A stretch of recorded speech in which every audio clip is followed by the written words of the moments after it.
नमस्कार, मैं हूं मनोज मनु। आप देख रहे हैं इंडिया न्यूज। इंडिया न्यूज में आज एक ऐसे मुद्दे को लेकर आए हैं जिसकी चर्चा पूरे देश में हो रही है और वो मुद्दा है दिल्ली एनसीआर में अरावली के पहाड़ों की श्रृंखला और उस पर सुप्रीम कोर्ट का एक निर्णय जो कि 21 नवंबर 2025 को आया है। 21 नवंबर 2025 को जो निर्णय आया है, अगर वो निर्णय लागू हो जाता है तो दिल्ली की तस्वीर क्या होगी, दिल्ली की एनसीआर की तस्वीर क्या होगी। यहां पर मैं आपको ये बता देना चाहता हूं कि अरावली पहाड़ों की जो श्रृंखला है वो दिल्ली से लेकर और गुजरात तक है, लेकिन चर्चा दिल्ली एनसीआर को लेकर हो रही है।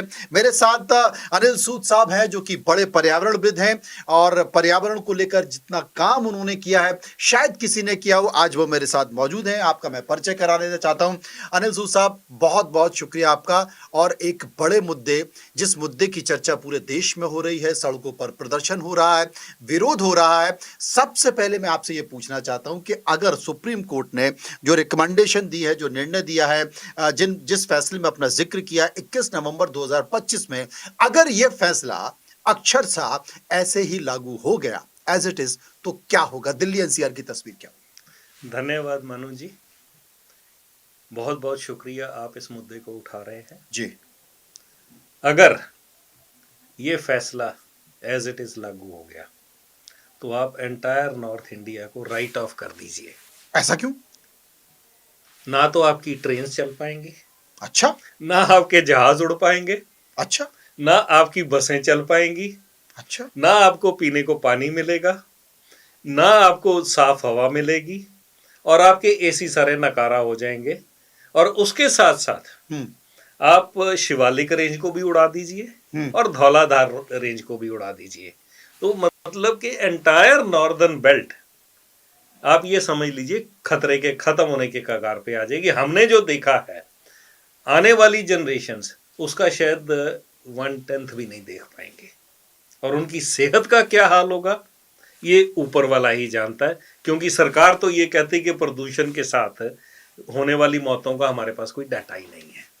एक चीज आपने कहा कि ये हो जाएगा, ये अगर निर्णय लागू हो गया, इस पर काम शुरू हो गया और जो एक ऊंचाई है कि इतने ऊंचाई की पहाड़ियों को उड़ा दिया जाएगा, तो कितने साल बाद ये परिणाम देखने को मिलेगा, ये तस्वीर देखने को मिलेगी जो कि भयावह होगी? ये 10 साल से ज्यादा, बस ये 10 तो साल में मौका ढूंढ रहे हैं ऑलरेडी।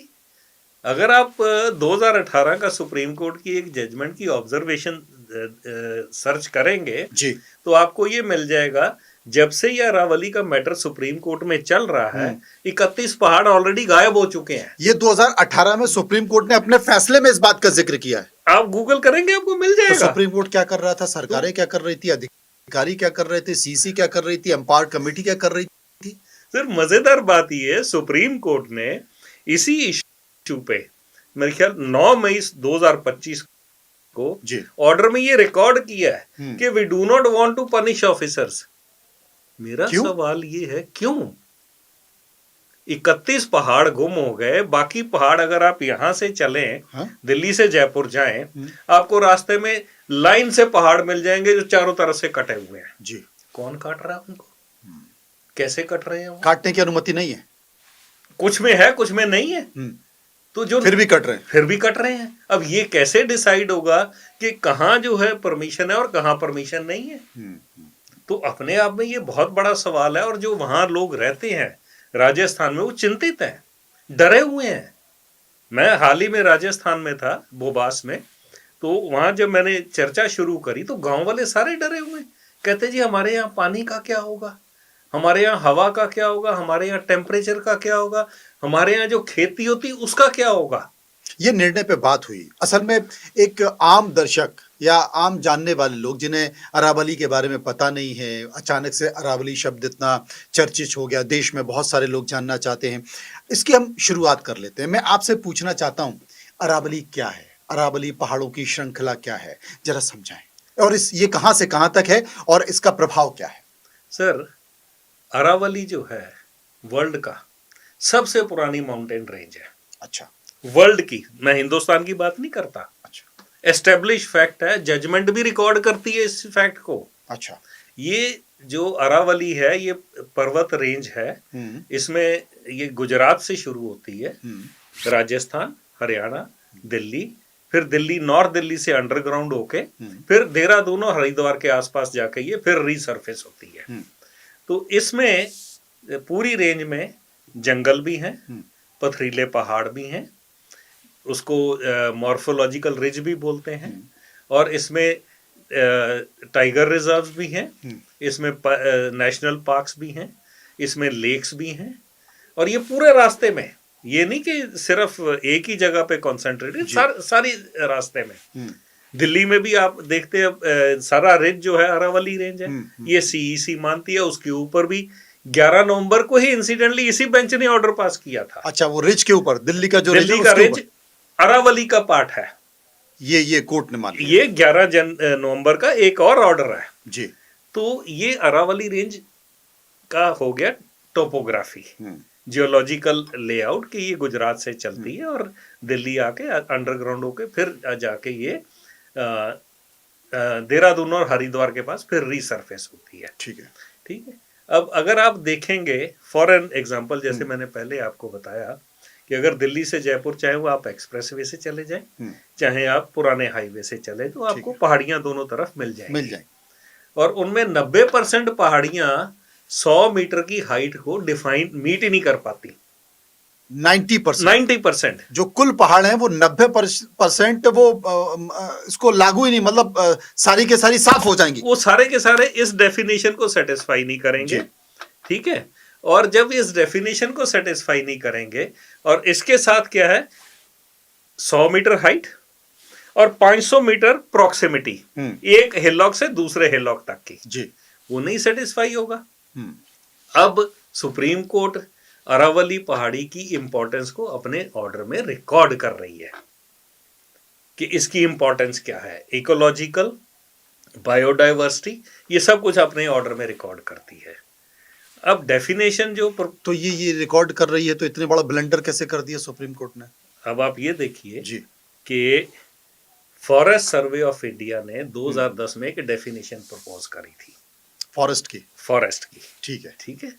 और मजेदार बात ये है, वही फॉरेस्ट सर्वे ऑफ इंडिया आज 45 साल हो गए, फॉरेस्ट एक्ट बने 1980 में। हाँ, 1980 में बना। आज तक अपनी फॉरेस्ट की डेफिनेशन तो बना नहीं पाया। मतलब फॉरेस्ट डिपार्टमेंट को अपनी डेफिनेशन ही नहीं पता कि फॉरेस्ट की डेफिनेशन के पिछले 45 साल से, और मामला आज भी सुप्रीम कोर्ट में अटका हुआ है। मतलब वो भी सुप्रीम कोर्ट में, तारीख पे तारीख। बहुत बढ़िया। अब जब वो अपनी डेफिनेशन नहीं बना पाए, तो उन्होंने अरावली रेंज की डेफिनेशन कैसे बना ली? क्या बात है, मतलब आप अपनी खुद की फॉरेस्ट की डेफिनेशन तय नहीं कर पा रहे, तो आपने अरावली की डेफिनेशन कैसे तय कर दी? हाँ। अब सबसे बड़ा सवाल उठता है उसके ऊपर, सेंट्रल एम्पावर्ड कमेटी के ऊपर, जो मैं जजमेंट्स में दिल्ली की जजमेंट और इस जजमेंट में डिफरेंस देख रहा था जी।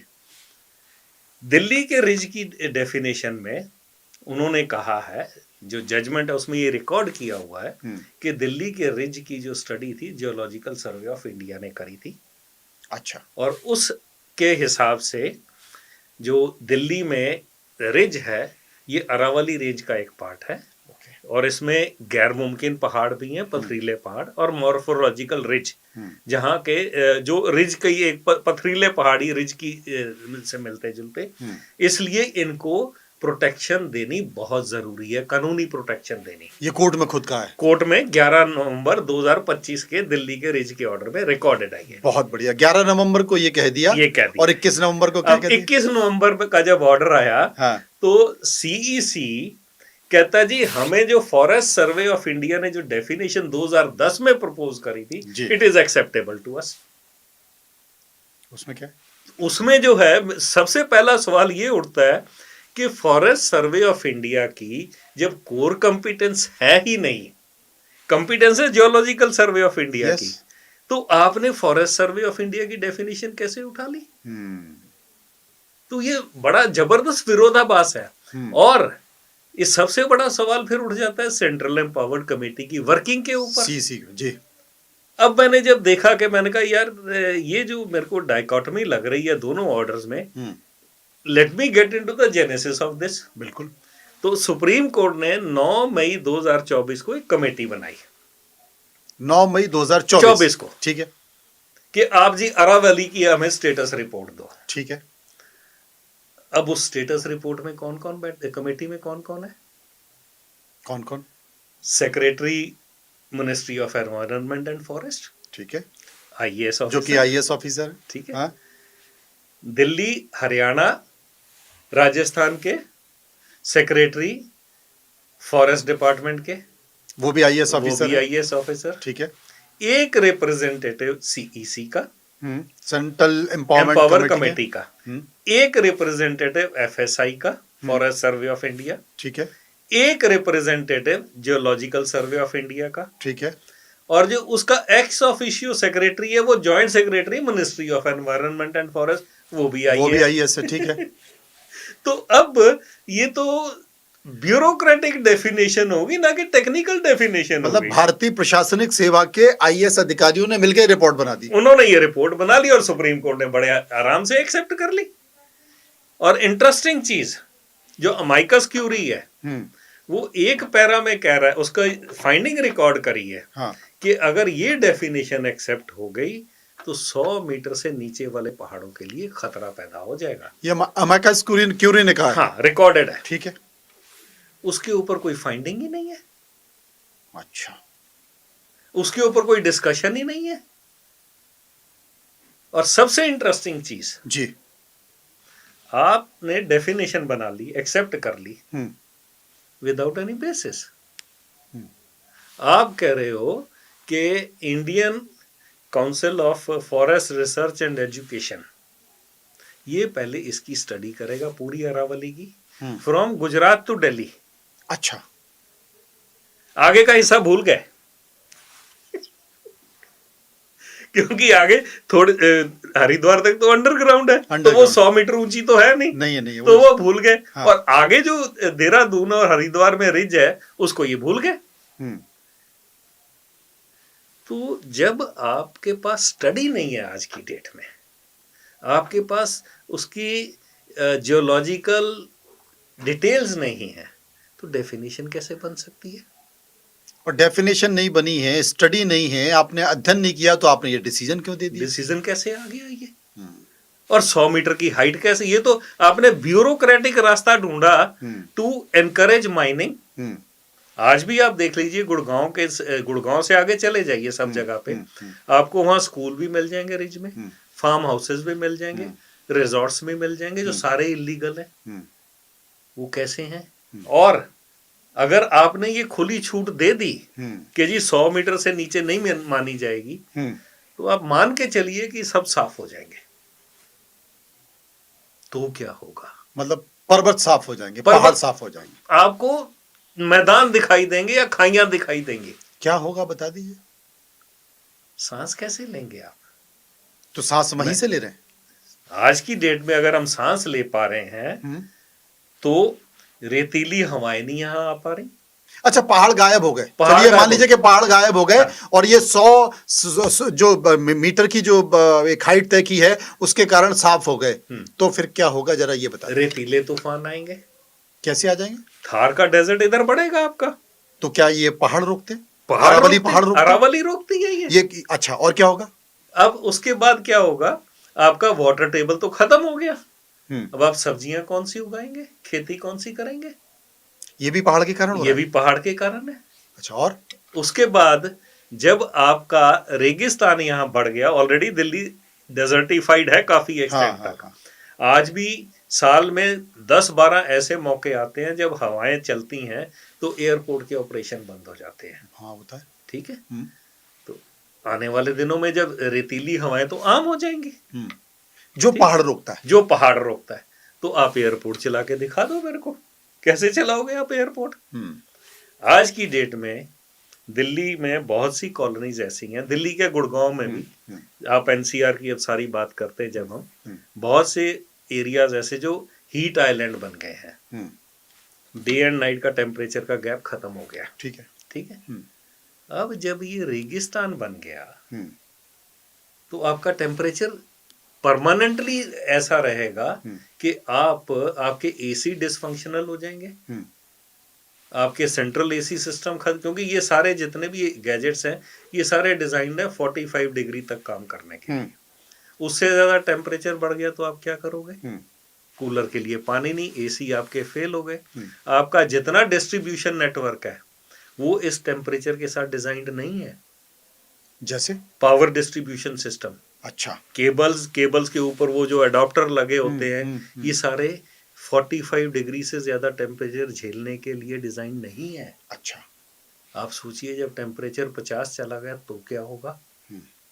आज भी और ये चला जाएगा अगर ये पहाड़ चले गए। अच्छा, जितना आपका डिस्ट्रीब्यूशन नेटवर्क है इसमें हर पोल के साथ एक अर्थिंग होती है।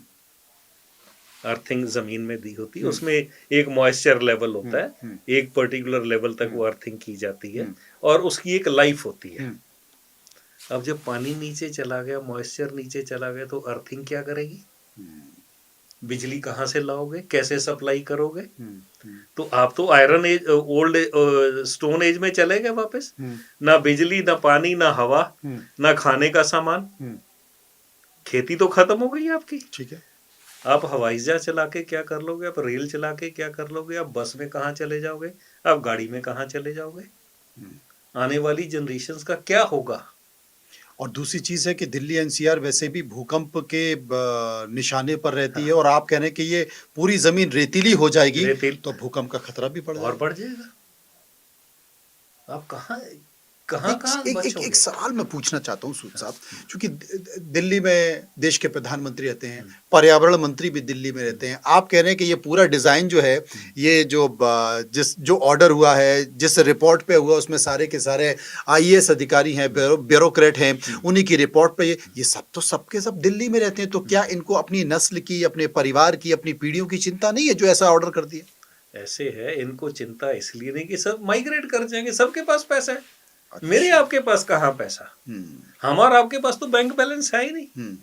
बैंक बैलेंस तो इन्हीं के पास है। दुबई चले जाएंगे, यूके चले जाएंगे, यूएस चले, यूरोप में कहीं भी माइग्रेट कर जाएंगे। बच्चे तो ऑलमोस्ट 90% ब्यूरोक्रेट्स के बाहर ही हैं इंडिया से।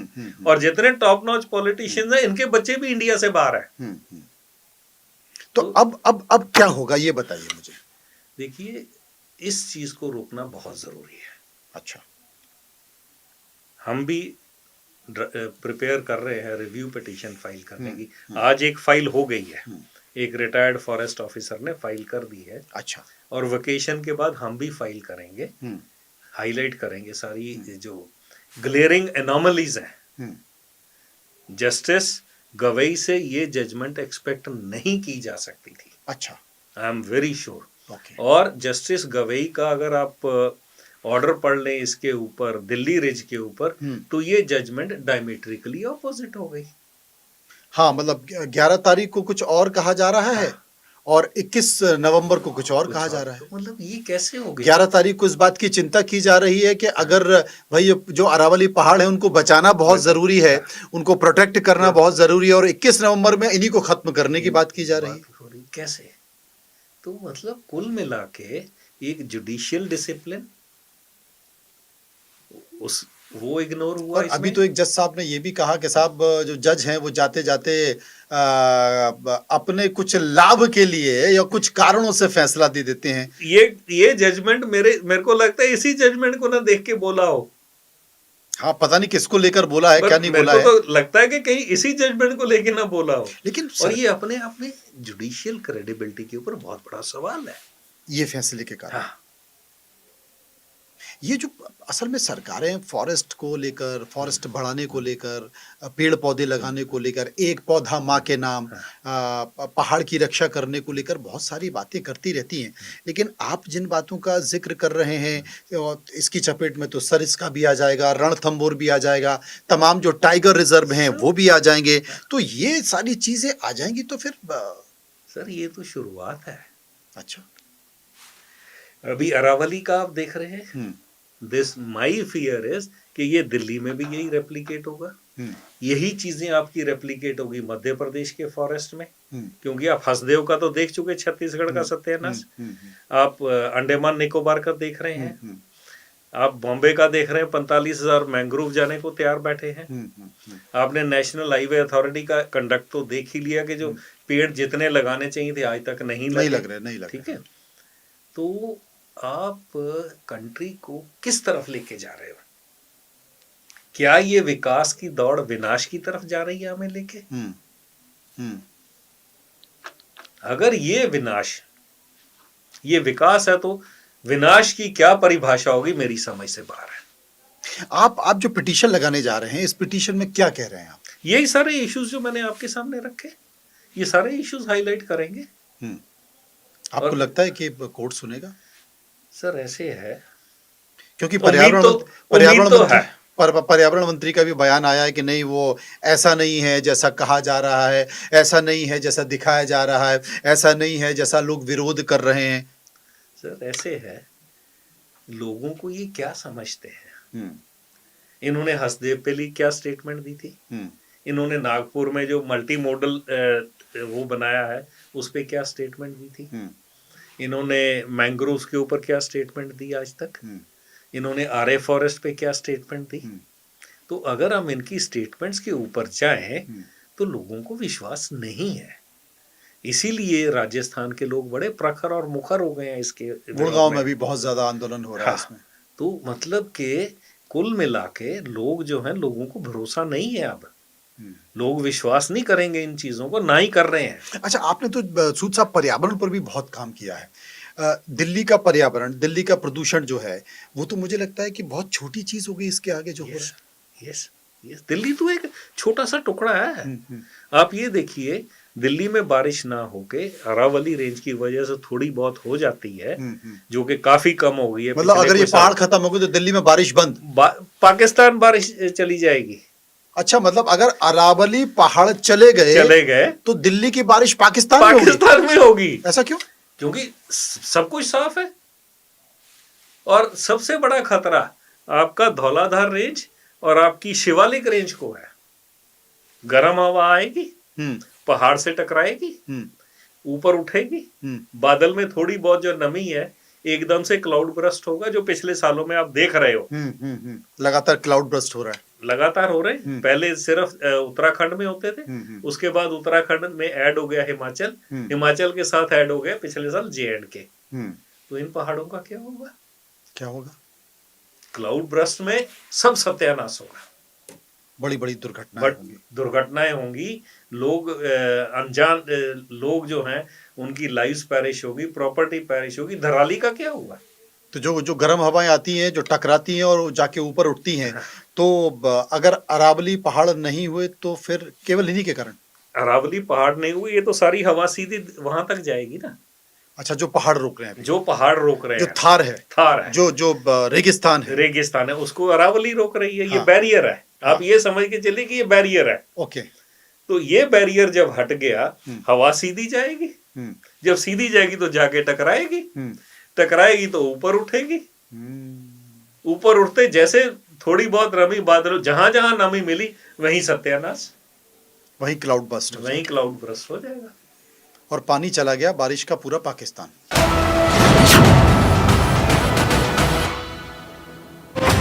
मध्य प्रदेश की पहचान है समृद्ध संस्कृति।